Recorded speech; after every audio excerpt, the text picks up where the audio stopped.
Ik ben gescheiden en ik heb een dochter van 12. En ik ben gescheiden toen zij 3 was. En dat is best moeilijk, want dan gaat ze voor de helft van de week naar de vader. En dan is ze niet bij mij. En dan belde ze me altijd op en dan zei ze wel truste mama.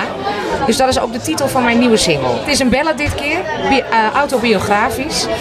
Ik moet eerlijk bekennen dat ik dat wel een hele stap vind. Het is natuurlijk nu heel erg in om feestliedjes te doen. We hebben bewust gekozen voor dit autobiografische liedje, omdat ik het zelf graag wilde. Maar het is wel een gok. Er is altijd een vader of een moeder die zijn eigen kind niet bij zich heeft. En ik kan uit ervaring spreken dat het altijd wennen is en dat het ook een stukje verdriet is wat blijft.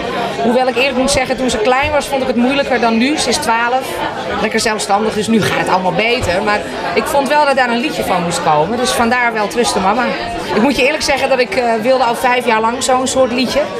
Maar ik merk dat nu Kirsten 12 is, dat dit een goede timing is. Want ze begrijpt het nu en ook emotioneel kan ze het een plek geven. Want toen ze het voor het eerst hoorde was ze wel vreselijk in tranen.